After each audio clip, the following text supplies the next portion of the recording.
السلام عليكم ورحمة الله وبركاته وهو لالين بي تي اس فاميلي أو وقت بدن إني راجع لكن محاني لما غنين وان إني قطعني ساني يمكن فرحة جلهين وحق روح بدن وإني قفر حيا وعد كقفر يستان كورونا فيروس كان قليه متشوي استيه ممكن دعوة قاعتان أيام إنك سو ديارني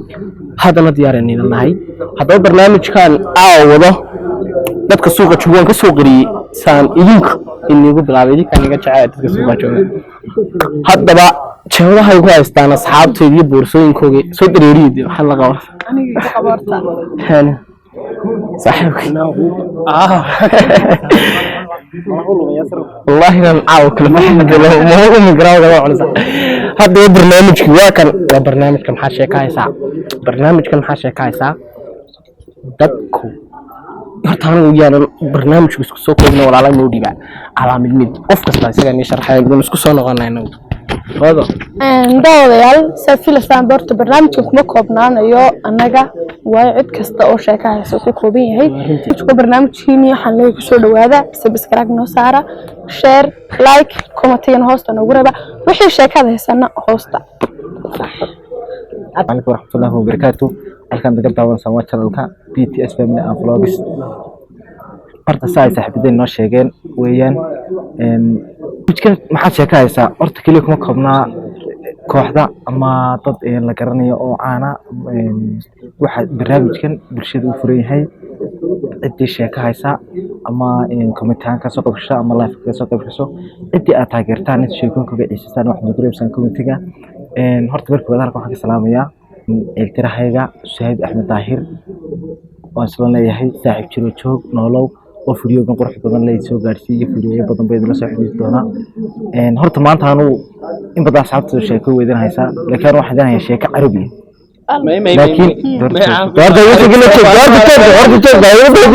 le Carabi kama dhaxeeyo joogaanta degdegin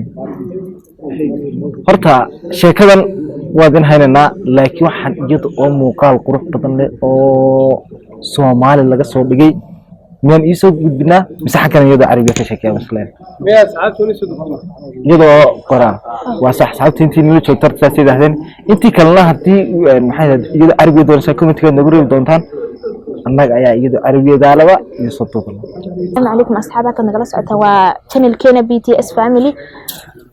sheekada hore saaca waaniga qaadan doona sheekadan waxa oranaysaa nin waalan oo ku meerinayay roob kadibna uu qaawanaa inko kadib ilaacba soo dhacay intuu guriga soo galay buuri irkiiba iskrin shadiga qaatay tahay walaalkiin Cabdiqani Axmed Maxamed halkan waxaan ugu soo bandhigi doonaa barnaamij aad iyo aad qurux badan barnaamijkaas oo rajinayno insha Allah daafaca caalamka dhinooda gaari doono barnaamijkaas wuxuu noqon doonaa maxaa sheekaysa asxaabay wixii horta qoraala iyo wixii talaa iyo wixii comment-iga halkan hoos nagu soo raa waxaan rajaynayaa inaad ka heli doonto barnaamijka cid wada Ilaahay boosi noocan jecel inay naga soo qayb gasho mid baa soo dhacday nooca sheeko Ingiriis ma ka shaqeeyay okay asxaabay waxaan rajaynayaa insha Allah in barnaamijka ka shaqeysin saasiyo socod fiican subscribe ka like ta share ka naga gijiya السلام عليكم هذا البدن هان بوحشو waxaan soo marnaa intaan niri ka badan asxaabteeduna aad bay maasan yihiin intii sheekaysay iyo intaan ni soo daba inta sheekeynay idinka ni soo daa